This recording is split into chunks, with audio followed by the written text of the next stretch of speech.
Assalomu alaykum. Berlin Ayman YouTube kanali, Instagram kanali obunachilari bilan birga tabrik loyihasi doirasida davom etayotgan bugungi tashrifimiz Berlin ovul fuqarolar yig'ini Layman mahalla, ya'ni Chikopga tashrif buyurdik. Buning sababchisi mana aka-ukalar kafesining badiiy rahbari Ulug'bek akamizni farzandi Eldorbekni rafiqalari Sevaraxonni qo'lasa mana Eldorbekni jondan suyukli aziz mana qizalovi Mohira Bonuni tug'ilgan kunlari bilan tabriklab keldik. Allohim mana Sevara Mohira Bonu 100 yashashin, Eldorbek bilan qo'sha qarsin. Qo'lasa ana shu aka-ukalar kafesining badiiy rahbari Ulug'bek akamizga, qo'lasa farzandlariga, qo'lasa barcha mana aka-ukalar ma'muriyati kollektiviga, ishchi xodimlariga o'zlarimizning chuqur minnatdorchiligimizni izhor qilamiz. Albatta ana shu yaqinlar nomidan o'zlarining tabriklash so'zlarini eshitib olamiz. Mana Sevaraxonni, Mohira Bonuni qutlab kelgan barcha yaqinlariga baxtli kunlar, mana tug'ilgan kunlar muborak bo'lsin. Marhamat. Yana tashrif buyurishgan, ayni damda davramizda yana bir bor aytib o'tamiz. Ana shu shinamgina so'lim aka-ukalar kafesini tashkil qilgan akamiz Ulug'bek akamizga yana bir bora bugungi tug'ilgan kunlar muborak bo'lsin. Ana shu yaxshi kunlar bilan, baxtli kunlar bilan muborakbod qilaman. Shu o'g'illaringiz, kelinlaringiz oldimizda hamisha sog' bo'lsin, salomat bo'lsin. 100 yoshga kirganda ham ana shunday og'ay tug'illar kelib qutlab o'tiruv nasib etsin. Tabriklaymiz, marhamat.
Rahmat, barcha mana yaxshi niyatlar ijobatini bilsin. Ayni damda mana davramizda Sevaraxonni mana umr yo'ldoshlari ukamiz Eldorbekka tug'ilgan kun muborak bo'lsin. Xudoyim qartagan chog'laringizda yog'och asirlarga suyanmay bir-biringizga suyanib yashashni nasib etgay. Tug'ilgan kunlaringiz qutlug' bo'lsin. Marhamat.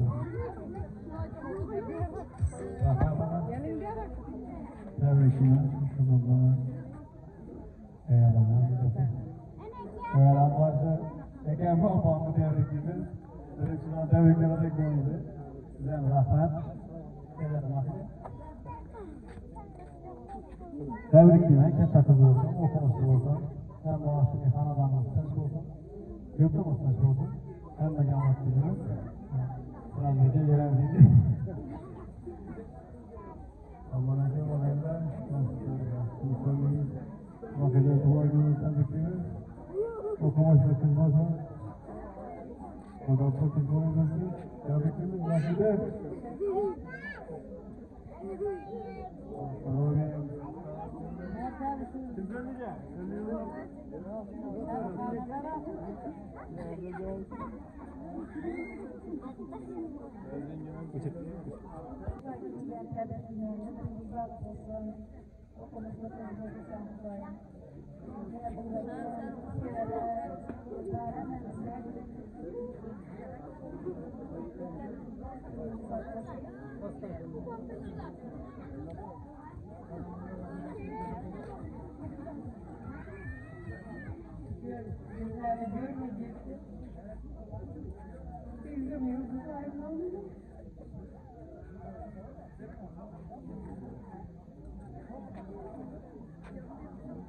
Rahmat. Yana mana qavm qarindoshlar hammamizdan ana shu bildirgan yaxshi niyatlaringiz ijobatini bersin. Endi uka qo'shamiz bilan qo'sha qaram. Yana bir aytib o'tamiz, qadrlagan chog'laringizda yana shayxlarga suyanmay bir-biringizni suyanib yashashni nasib etsin. Ularga ishlagan olat. Ana shu aka-ukalar kafesini ijobiy ishlaridan hamma bir muvaffaqiyat bilan qolamiz. Kundan-kunga ochilib gullab yashayversin. Hamma ana shu kafening imonlari to'liq bo'lsin. Ana shunday yaxshi kunlarda, bayramlarda, tug'ilgan kunlarda uchrashib hammamizga nasib etsin. Hammamizga rahmat. Sog' bo'lasizlar.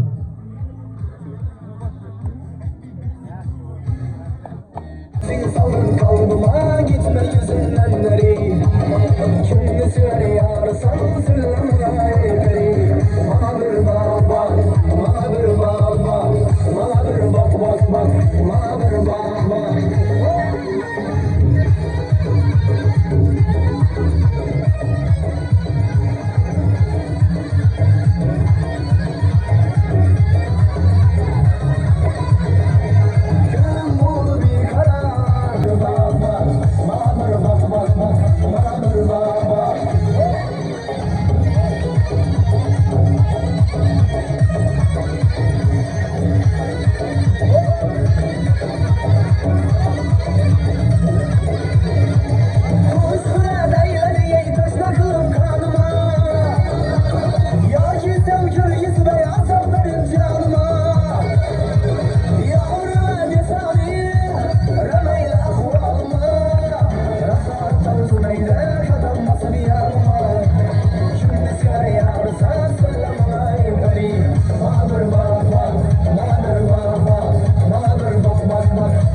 Canlara adım yakar.